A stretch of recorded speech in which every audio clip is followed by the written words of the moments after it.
26.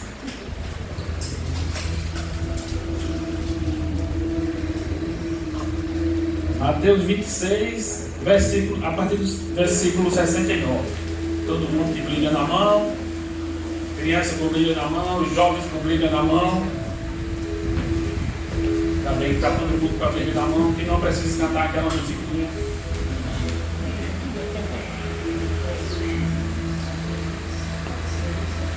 Diz assim a palavra do Senhor. Mateus 27, a partir do 69. 26, a partir do 69. E diz assim a palavra do Senhor. Ora, Pedro estava sentado fora no pátio, e aproximando-se dele uma criada, disse: Tu também estava com Jesus o Galileu. Mas ele negou diante de todos, dizendo: Não sei o que dizes. E saindo dali para o vestíbulo, outra criada ouviu e disse aos que ali estavam: Este também estava com Jesus o Nazareno. Ele negou outra vez com juramento: Não conheço tal homem. Daí a pouco, aproximando-se, os que ali estavam disseram a Pedro: Verdadeiramente também tu és deles, pois a tua fala te denuncia. Então começou a ele a praguejar e a jurar, dizendo: Não conheço esse homem. E imediatamente o galo cantou. Lembrou-se Pedro das palavras de Jesus, que lhe dissera: Antes que o galo cante 3 vezes, me negarás. E saindo dali, chorou amargamente. Amém? Vamos orar. Senhor, meu Deus e Pai, muito obrigado, Senhor, por mais um dia nos trazer a tua presença, Senhor. Senhor, nessa noite, Senhor, fala conosco, Senhor. Fala conosco, Senhor. Senhor, que nessa noite, Senhor, mais uma vez, Senhor, entenderemos, Senhor, o teu amor por cada um de nós. Muito obrigado, Senhor, pelo teu amor, Senhor. Desde já te agradeço, em nome de Jesus. Amém. Poder sentar. Uma vez eu trouxe esse texto pela manhã. Acho que os irmãos estavam aqui. Já viu sobre esse texto. Mas essa semana, a gente estudando a aula de hoje de manhã, o Senhor mais uma vez disse: Não, é esta, meu servo, é esta palavra, lá em Mateus. E tá bom, a gente tem que obedecer.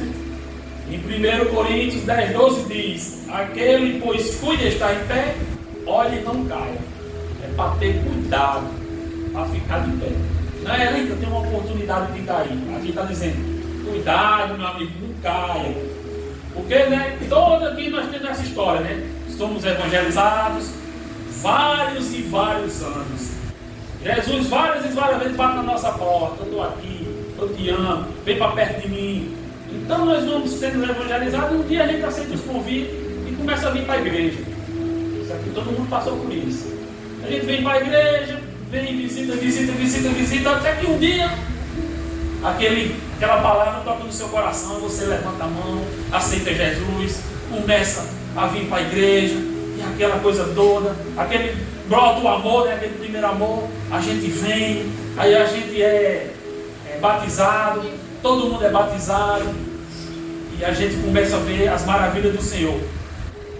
A gente começa a ver as maravilhas do Senhor primeiro nas nossas vidas.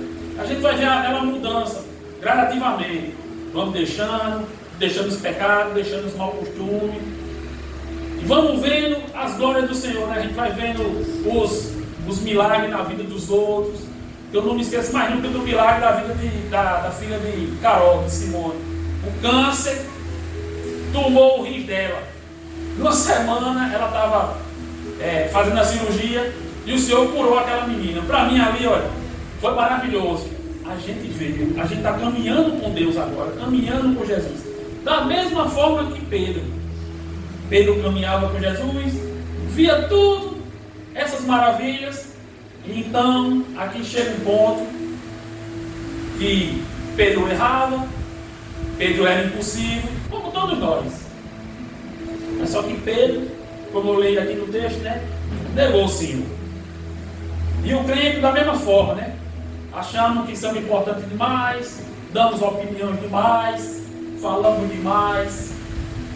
Eu não aceito aquele louvor, eu não aceito daquele jeito que é formado o conjunto. Eu não aceito isso, eu não aceito aquilo. É melhor eu sair da igreja porque eu sou mais importante do que a igreja. Eu vou para outro canto para não pegar.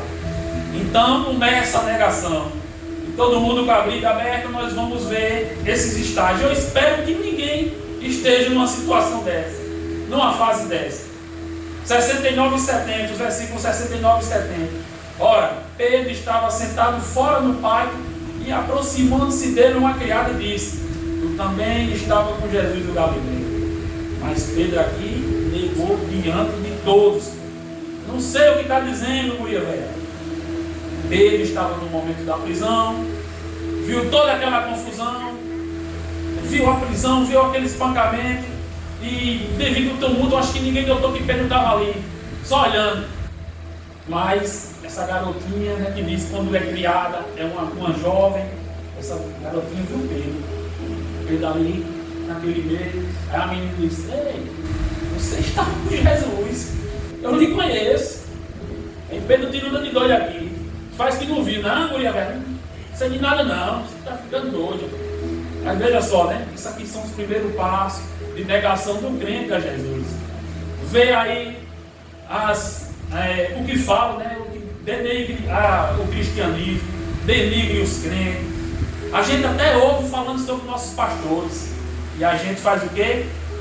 Fica caladinho, não sei o que está dizendo.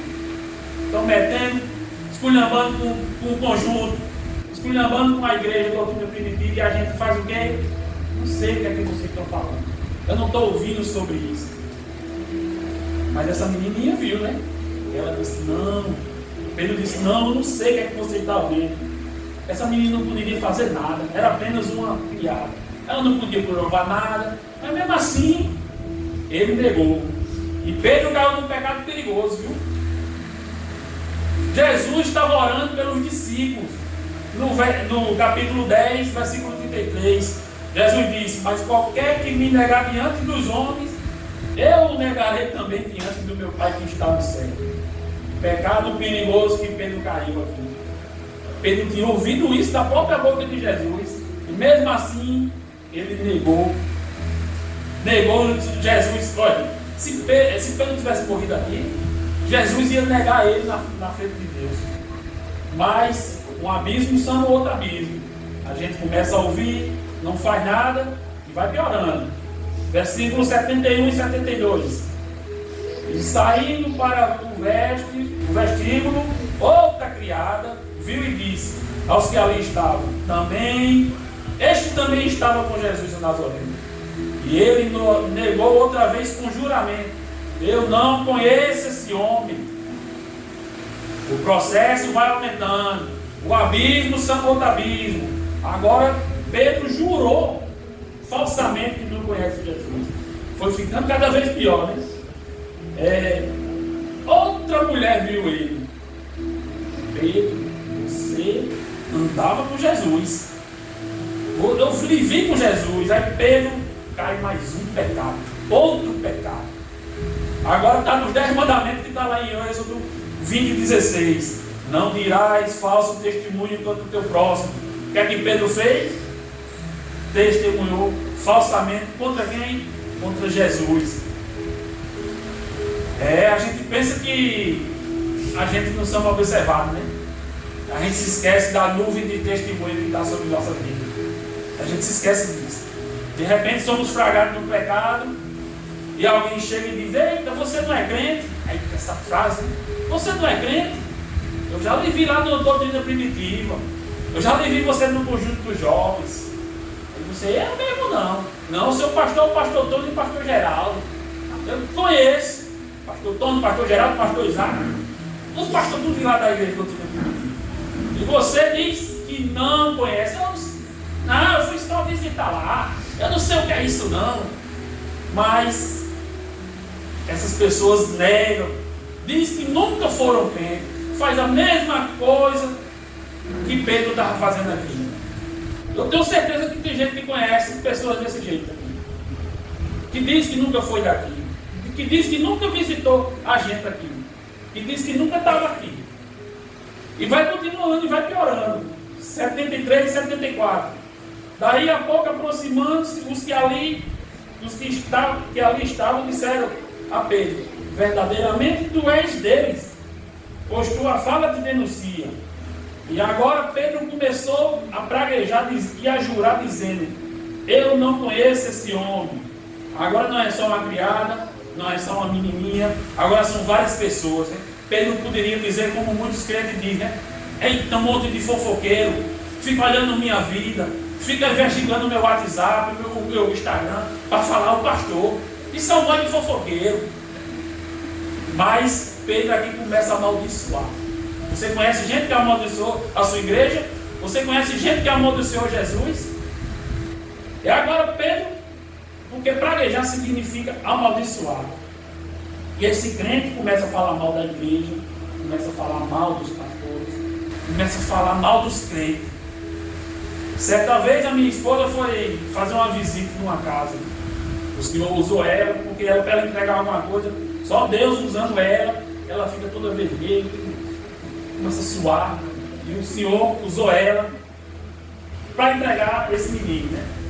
Entregou, fez a oração, e esse menino começou a perseguir ela pelo Facebook, esculhambar e falar mal. Eu não era crente, eu queria doido para pegar ele no meio da rua, e o Senhor já estava dando misericórdia comigo e com ele, porque eu não era crente, né? Eu vendo a minha esposa fazendo a obra e o cara esculhambando com ela na internet. Eu digo: meu amigo, se eu pego ele vai conhecer a minha perna. Mas na glória do Senhor a gente cegou um com o outro. Mas assim, o que eu quero dizer, eu visitava a igreja, eu via aquele menino tocando aqui, tocando lindamente, chorando, falando em língua, batendo palma. Eu digo: meu amigo, como é que um homem desse, um rapaz desse, fazendo isso para a obra do Senhor, está perseguindo a minha esposa agora, está falando mal do crente, está falando mal da igreja, e diz que nunca mais vai voltar para lá? Eu não entendia isso, né?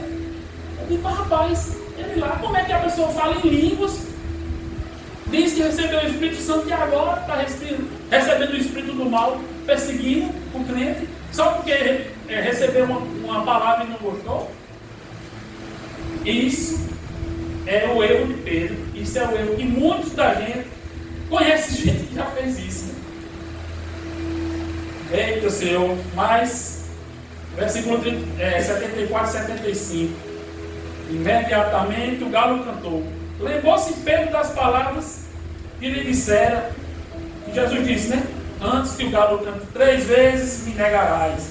E saindo dali, chorou amargamente. Antes do dia raiar, antes da luz do sol brilhar, Pedro notou. Pedro lembrou quando viu aquele som, né? Tocou no mais íntimo do coração de Pedro.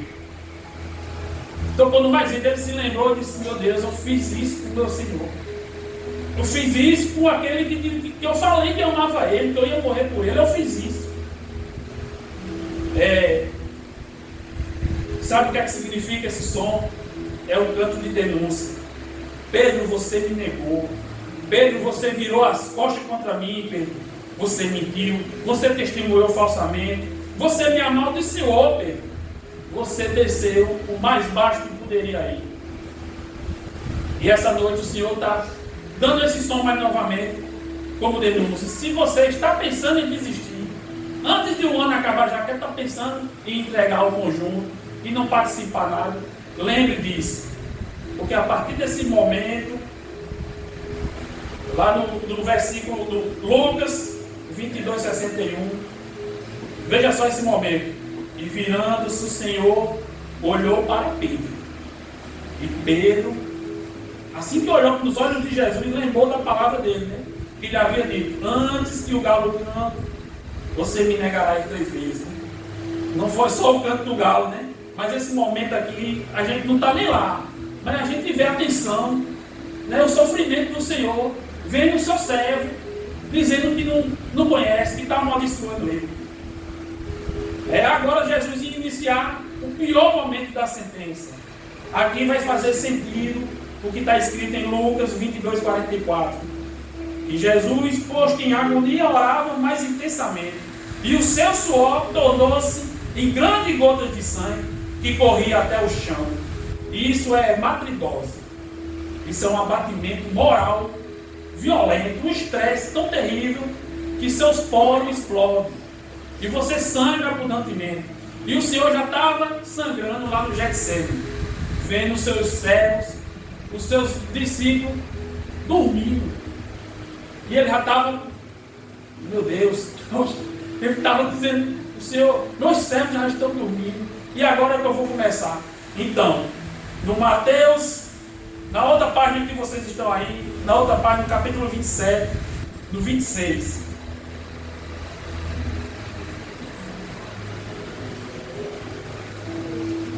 Versículo 26. Pilatos manda açoitar Jesus.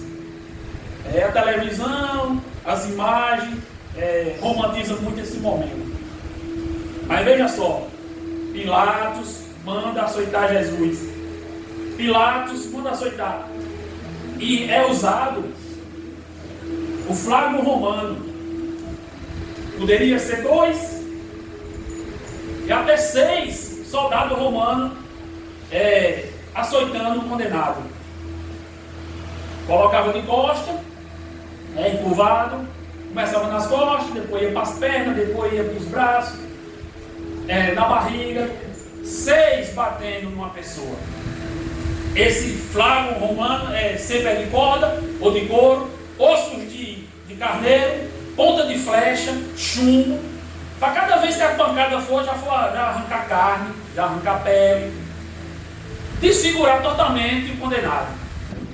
Isso aqui foi o primeiro, depois de todo o seu psicológico destruído, tudo isso o Senhor já estava passando. Aí ele foi açoitado. E como é que ficava o corpo? Como é que ficava o corpo?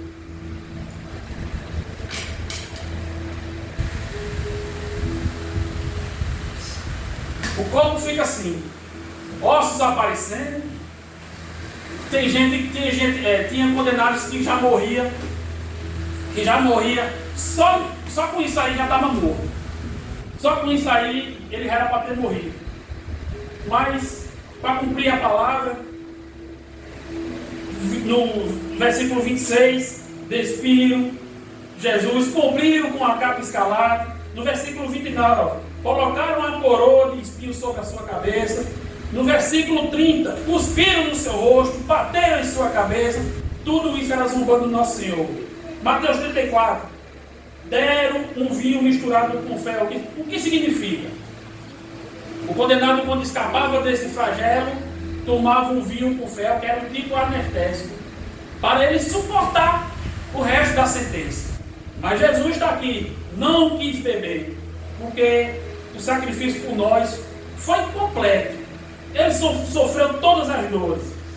Amém? E agora, com o corpo desfigurado, sangrando, ele levou a nossa cruz. Ele subiu uma montanha com a cruz nas costas, com as costas desse jeito. E essa cruz era para levar, quem era para levar? Eu e você. Crucificaram na cruz, com os pregos de 12 centímetros. Ah, mas é uns preguinhos, bota na tua mão. Ela bota um prego, um furo o dedinho, já fica. Imagina aí esses pregos abrindo sua mão no meio. E seus pés no meio. Foi um prego de 12 centímetros que entrou no pé do nosso Senhor. Isso foi por mim e por você.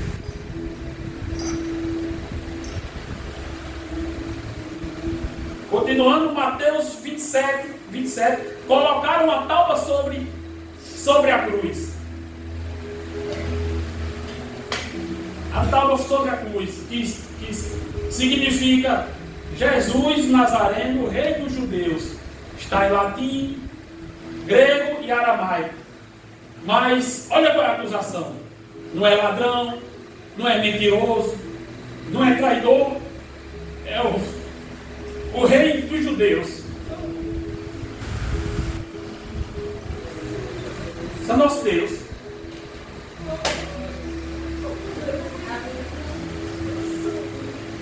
Continuou, estava pregado lá em cima, né? Eu queria que os irmãos fossem em João 19, 28, 30.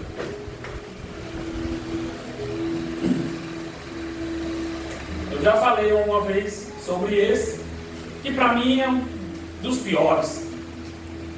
Para mim é um dos piores. Se não fosse isso aqui é dos piores. Essa besteirinha aqui, essa simplicidade aqui. Havia a construção lá no Romano, sempre tinha essa sua construção. Aí tinha a latrina ou o banheiro romano. O banheiro romano era o lugar de encontro dos poderosos, das pessoas importantes de Roma. Ia lá fazer suas necessidades. Era um conjunto de caixas com pedra, com buraco no meio. Você fazia a sua necessidade. Tinha a divisória entre homens e mulheres. Tinha uns escravos para tocar incenso, queimar incenso, para camuflar o mau cheiro do banheiro. Também tinha outros escravos que tocavam harpa, para camuflar as fatulências. Usavam os escravos para fazer isso. Para você fazer a sua higiene pessoal. Você fazia a sua higiene pessoal, molhava, tinha outra caixa de pedra, você molhava a esponja na água, fazia a sua higiene, e tinha um vaso de vinagre. Os irmãos tiveram com uma Bíblia aberta em João 19, 29, 30. Aquele vaso de vinagre era para limpar, para o outro usar. Eu queria que o pastor Isaac lesse o capítulo 19, 28 e 30. Mais tarde, sabendo então que tudo estava consumado, para que a Escritura se cumprisse, Jesus disse: tenho sede. Estava ali uma vasilha cheia de vinagre. Então embeberam uma esponja nela, colocaram a esponja na ponta de um caniço de suco e a ergueram até os lábios de Jesus. Botaram a esponja que foi usada no banheiro, como papel higiênico, na boca do nosso Senhor Jesus Cristo. Nos lábios santos do nosso Deus. Veja só o tipo de crueldade. E o Senhor ainda diz, para que se cumprisse as Escrituras. Ele sabia que ia passar por isso. E ele, no momento nenhum, desistiu das nossas vidas. E a gente quer desistir do conjunto. A gente quer deixar de ser crente. A gente não quer ir mais para a igreja. Por quê? Por uma cara feia, por uma música que é colocada. A gente quer desistir de tudo. E veja só o sacrifício que o Senhor fez por mim e por você. Para que se cumprisse o que estava escrito em Isaías 53. Porque ele era despejado, o mais indigno entre os homens, homem de dores, experimentados nos trabalhos, e como um de quem o homem escondia o rosto, era desprezado, e não fizeram dele causa alguma. Verdadeiramente ele tomou sobre si as nossas enfermidades, e as nossas dores levou sobre si. E nós o reputamos por aflito, ferido de Deus e oprimido. Mas ele foi ferido pelas nossas transgressões, e moído pelas nossas iniquidades. O castigo que nos traz paz estava sobre ele, e pelas suas pisaduras fomos sarados. E todos nós andávamos desrasgados como ovelhas, cada um desviado pelo seu caminho. Mas o Senhor fez cair sobre ele a iniquidade de todos nós. Ele foi oprimido, mas não abriu a sua boca. Como um cordeiro foi levado ao matadouro, e como a ovelha muda perante os seus tosqueadores, ele não abriu a sua boca. Como foi cantado nessa noite, né? Isso é amor. Isso é amor que muitos desprezam. E que, em nome de Jesus, nessa noite, com tudo isso que vocês viram, que nenhum se desvie. Que nenhum deixa nosso Senhor por besteira, por bobagem. Isso é o som da graça que você está ouvindo nessa noite. Quando eu li a primeira vez sobre essa esponja, eu fiquei perplexo, né? Como é que se diz? Às vezes eu estava trabalhando lá na Alpagata, e um cara nem conhecia, nem sabia, por que tu está triste? Eu digo, rapaz, eu não estou triste não, eu só estou reconhecendo aqui como Deus foi amoroso para comigo. Quando eu fico lembrando dessa cena todo dia, e parece que muitos de nossos crentes estão esquecendo disso. Amém? Meu irmão, não desista. Não desista. Tristezas vão ter, decepções vão ter, meu irmão. Mas o Senhor podia ter desistido. Ele já estava suando, sabendo que aquele ia passar. E ele, mesmo assim, ele seguiu em frente. Enfrentou tudo isso aí. Isso aqui foi só uma parte. Enfrentou muito mais. Amém? Não desista, meu irmão. Eu já queria agradecer a oportunidade em nome de Jesus. Amém.